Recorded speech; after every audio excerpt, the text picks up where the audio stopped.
Hi there, my name is Richard McMunn from the career guidance company howtobecome.com, and in this video I'm going to teach you how to pass the train driver manager's interview. So if you've got this far, you've done extremely well. Obviously you don't want to fail and you want to be as fully prepared as possible. So the aim of this video is to not just give you a whole host of sample interview questions to prepare for, but also give you some tips on how to answer them effectively and also some sample responses. So the aim is, I've got a whole raft of questions here that I'm going to be holding up and talking through each one of them. And then at some stage during this video, I'm going to tell you how you can access some more training modules, training resources to make sure that you are fully prepared for your train driver manager's interview. So let's get straight into it. Make sure you take some notes as I go along, watch the video from beginning to end, and then go back and watch it again during your preparation. So one of the first questions, one of the very basic questions that you could get asked during the manager's interview is, why do you want to be a train driver and what can you bring to the role? Now, a lot of people will respond with just a simple thing. It's something I've wanted to do since I was a child, really looking forward to driving the trains. Same old information. You need to give something more positive, more uplifting. It also needs to be genuine and honest. So I've got a list of things that I want to mention here that will give you more ideas for giving a constructive response to the question, why do you want to be a train driver and what can you bring to the role? First and foremost, make sure you learn the qualities that are required to be a train driver. And I'm going to give you a number of qualities later on during this video to prepare for. So some good things to say. I thrive in a customer service role.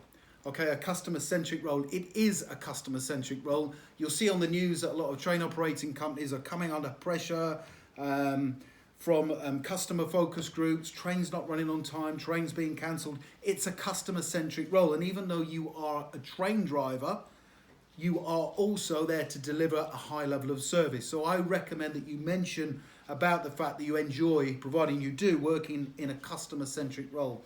The second thing I've got here on this list is that you want to work in a safety critical role. Safety is absolutely paramount, as you know, to becoming a train driver. Not many people can work comfortably in a safety critical role. So you will have to also back that up with evidence of where you've either done it before or how you're qualified through health and safety training, etc. But state that you want to work in a safety critical role. Also that you want to work under pressure is a good reason to become a train driver. I personally enjoy working under pressure. I like being able to deliver end goals within a time period, a specific time period. So another good reason is I want to work in a pressurized role and deliver a great level of service. Also, some more common things to say are that you want a new challenge. Maybe you've been in a role before that doesn't challenge you anymore, so it's okay to say that you want a new challenge. And also, you want to learn some new skills. So you want to push yourself even further, develop yourself, and learn some new skills. And the role of a train driver, because you've looked into it to see what's required, that certainly fits the bill for you. You should also mention perhaps that you're happy working alone, because you will do for many hours as a train driver, but conversely you're also happy working as part of a team. So you're looking for a role where you can both work on your own for long periods of time and concentrate for long periods of time, but also work as part of a wider unit, a wider team, because there's many people who work in the train operating company. I enjoy roles whereby customer service is really important to me. So that's a list of things that you might consider saying when responding to the question, why do you want to be a train driver and what can you bring to the role? So you'll need to think about what you can bring to the role, and those might be customer focused, highly focused on safety, how important that is, being able to work under pressure, being able to communicate effectively, being able to remain calm at all times, and being able to absorb lots of new information, because when you learn to drive trains, you're going to have to go through loads of different training, understanding the train, traction training, route learning, the list goes on. And you need to be able to absorb all of that information and pass exams as you go along. So a few things there to help you. I'll tell you where you can get a copy of all of these things once I've gone through the whole training.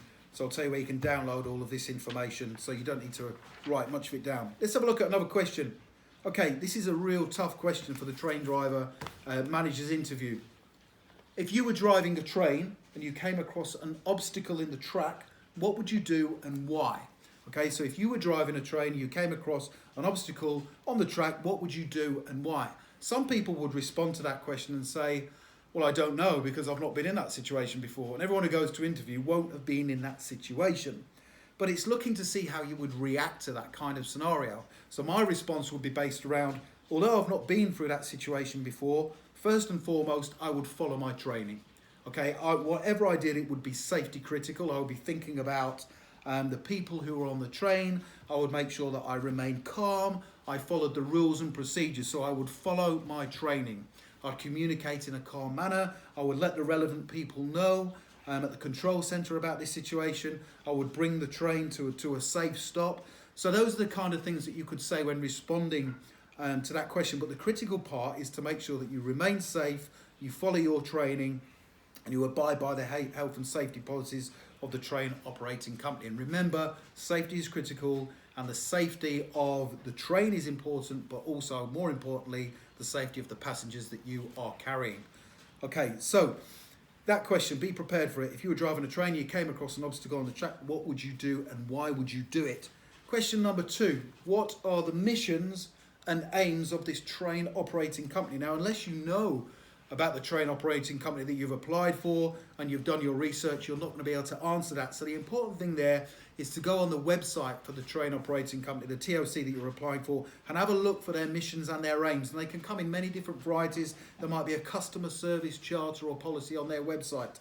So have a look on their website for the mission and the aim and be able to recite it. So if they have a customer service charter with regards to the trains being run on time or the level of service they want to provide, make sure you understand it. And if I was interviewing you for the role and you could recite it word for word, brilliant. I'll be impressed, because then you've gone out there and you've done your research to find out exactly what the missions and the aims are of the train operating company.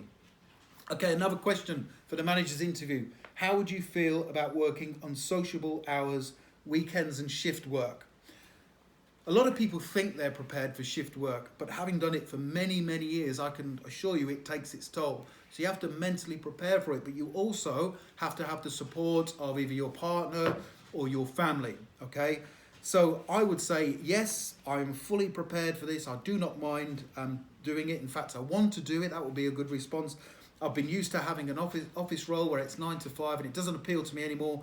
So I want to work on sociable hours. I want to work weekends. And I would also go one step further and say I've spoke to my partner and my family, let them know about what this actually means and that I'm not always going to be available, and they fully support me in my application to becoming a trainee train driver. If you can go one step further and give them evidence of where you have worked unsociable hours or in flexible hours, then great. Because a lot of things with these questions, if you can respond giving actual situations you've been in before, it gives the interview panel evidence where you've already done it before, so you shouldn't have a problem with it in the future. So have a thorough understanding of what it means to work on sociable hours. And on that basis, you might try and find out what the hours are, because they could go, okay, so you just said that you're happy to work on sociable hours. Well, what are the hours that you're going to be working? And if you can't respond to it, then you're going to look silly. Okay, next question. How many stations does this train operating company serve? And you might get asked about the routes as well. So again, go on the website, do a bit of research. You can ring up their HR department, try and find out, go along to the station, speak to the station manager if you can. Ask him or her what the stations are that the TOC serves. So find them out, because if you want to be a train operating company for this TOC, if you want to be a train driver for this TOC, you're going to need to know what the routes are and also the stations. Okay, here's another question, very simple question, but you can get caught out. What do you get up to in your spare time? So if I was responding to this, and this is also very similar to a question, tell me about yourself. So in my spare time, if I was applying to become a trainee train driver, I'd want to demonstrate to them that I am both physically and mentally fit. Okay, so I'll be saying, well, I either go running or I go cycling, or, I go to the gym a few times a week. But also, I like to relax and I like to work on my mental confidence and my mental ability. I read lots of books, and I would also try and give some kind of hobby or pastime that demonstrates that I can learn and absorb information. So for example, I play the drums, so that means me being able to learn how to read music. That demonstrates an ability for me to concentrate, sit there for long periods of time and concentrate whilst learning new information. So the key to responding to this question is to try and give them evidence that you're already doing things that are relevant to the qualities that are required to be a trainee train driver. Okay, another question that's very similar to the obstacle one on the track. How do you think you would cope with a fatality? Okay, so unfortunately, there is a possibility that you as a qualified train driver could come across a fatality. Okay, how do you think you would deal with that? Well, obviously the majority of people have never witnessed a fatality, but this is assessing your mindset to see how you would think you would cope with it. And I would say, I've thought about this. I understand it's an unfortunate part of the job. I would, again, remain calm. Safety would be at the forefront of my mind. I would follow my training.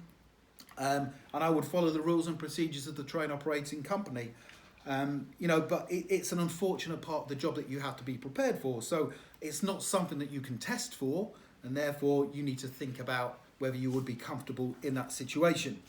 Okay, what are the qualities of a train driver, and do you think you have them? Now, the qualities are relatively easy to find out and understand. I'll give you a list of them now. Being able to communicate effectively, being safety conscious, being able to absorb a large amount of information, following rules and procedures, being able to work on your own, being able to work with a group of people, being able to communicate effectively, being able to work under pressure, being flexible, working shift work, so the list goes on.